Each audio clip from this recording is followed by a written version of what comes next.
Maligayang pagbisita at pagbabalik po sa ating munting channel. Narito na po, ang karugtong ng ating istorya. Ika-409 na kabanata. Panahon na para sa parusa. Pupunta ang lahat mula sa Class 6 sa running track para panoorin ang guro, sigaw ni Eric.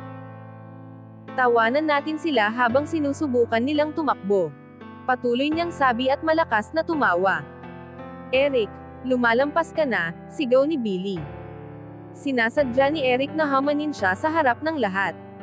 Bakit hindi ka nalang tumakbo pabalik sa iyong tiyo, Billy? Akala mo ba hindi ko alam ang pinaplano mo? Sinasadya mong ipinasa sa iyong tiyo ang impormasyon tungkol kay Mr. Ambrose sa amin. Inaasahan mong gagawin namin ang hindi mo kayang gawin at palayasin siya sa paaralan sa pamamagitan ng pag-akto. Akala mo ba papayag ako na gamitin mo? Walang awang ibinunyag ni Eric ang lihim na plano ni Billy sa lahat. Nawala ang kulay sa mukha ni Billy. Nalantad ang kanyang sikreto. Tumakbo siya palabas ng silid bago pa makapagsalita si Eric.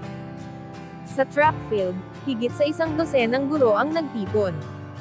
Halata ang pagkadismaya sa kanilang mga mukha. Lumapit ang prinsipal kay Alex at sinabi, "Ginoong Ambrose, sa tingin mo ba ay tama ito?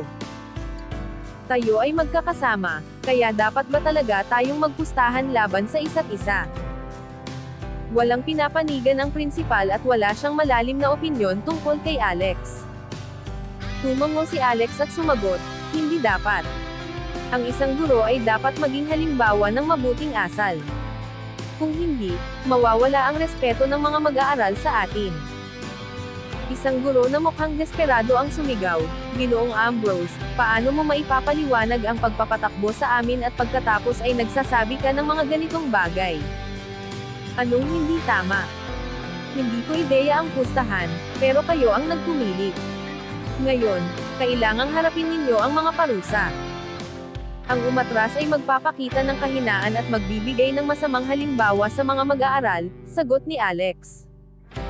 Para bang may grupo siyang mga batang paslit na kinakausap. Samantala, huminga ng malalim si Billy. Malakas ang tibok ng kanyang puso, pero ano pa ang magagawa niya? Alam niyang kapag nawalan ng respeto ang isang guro sa harap ng mga mag-aaral, tapos na siya. Nagkatinginan sila ni Leonard na puno ng hinanakit at lungkot ang mga mata. Alam ni Billy na kahit pagtawanan siya ng lahat kapag tumakbo siya, mas mabuti pa rin ito kaysa umatras. Wala na siyang ibang pagpipilian. Lumapit siya sa harapan ng grupo ng mga guro. Tinuro at pinagtawanan sila ng mga estudyante.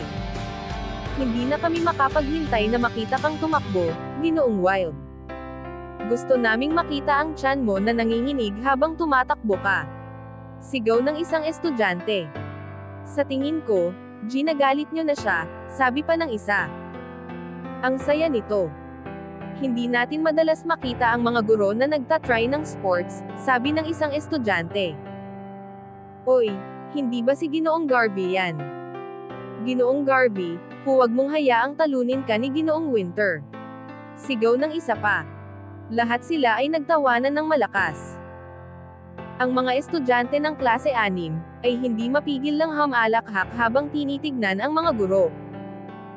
Tuwing iniisip nila na nakagawa na sila ng perpektong biro tungkol sa isa, nakakaisip pa sila ng mas nakakatawang linya tungkol sa iba. Pinanood ni Alex ang mga guro at pilit niyang pigilan ang pagtawa. "Ang bagong guro natin ay mukhang athletic," puna ni Eric. "Pero hindi ibig sabihin na magiging mas mabait tayo sa kanya," sagot ng kaibigan niya. Dumami ng dumami ang mga estudyanteng pumunta sa track upang manood. Hindi karaniwan para sa napakaraming guro na mapahiya ng sabay-sabay. Ngunit karamihan sa kanila ay bihirang mag-ehersisyo, kaya pagkalipas ng 400 metro ng pagtakbo, hingal na silang lahat at pawis na pawis. Mabilis na kumalat ang balita sa campus, kaya't karamihan sa mga estudyante ay nagtipon para manood.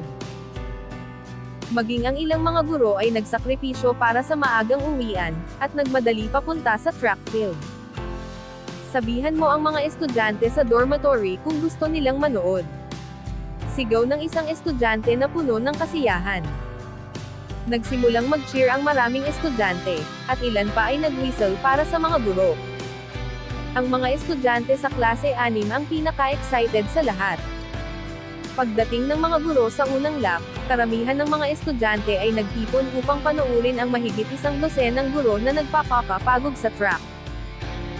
Ang mga guro ay nahihiya at galit, ngunit wala silang magawa kundi magpatuloy sa pagtakbo.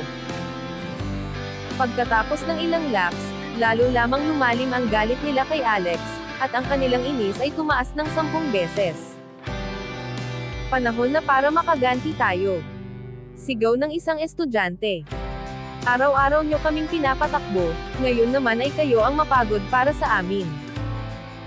Ang buong paaralan ay puno ng kasiyahan habang pinapanood ang kahihiyan ng mga guro.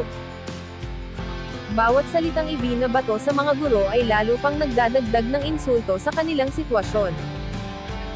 Bawat isa sa kanila ay lihim na nagdarasal na sana'y bumuka ang lupa at lumunin sila.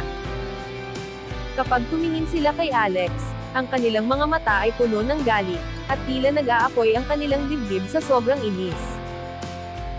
Sa gilid ng running track, nakaupo si Alex sa isang silya, nakataas ang mga paa, at kalmadong iniinom ang kanyang tsaa. Katabi niya ang prinsipal na tila may sinasabi sa kanya. Sige, susundin ko ang iyong payo. Pero gusto ko pa rin na ikaw ang mamahala sa klase 6, kung may oras ka, sabi ng prinsipal na may mapagpakumbabang tono. Ikinwento ni Alex sa prinsipal ang totoong sitwasyon tungkol kay Heidi at sa ama nito. Labis na nalungkot ang prinsipal sa narinig tungkol sa pinagdadaanan ng pamilya nila. Pinakalma siya ni Alex. Huwag kang mag-alala. Ang klase 6 ay grupo ng tipikal na mga kabataan. Kung maayos silang gagabayan, magiging maayos din sila. Mga matatalinong bata sila. Itinaas ng prinsipal ang kanyang salamin at sinabi kay Alex, pinahahalagahan ko ang trabaho mo sa klase 6. Nakikita ko na ikaw ay isang mahusay na guro. Matagal na akong nagtatrabaho sa edukasyon, at alam ko ang isang mabuting guro kapag nakita ko. Naniniwala akong magagawa mong pamahalaan ang klase 6 ng maayos. Pagkatapos, tapat siyang umamin, sa simula, pumayag lang ako sa mga itinakdang arrangement ng nakatataas dahil wala akong magawa. Aaminin ko, wala akong tiwala sa kakayahan mo bilang guro noong unang dating mo, pero natutuwa akong sabihin na nagkamali ako. Umaasa ako sa magandang kinabukasan ng klase 6.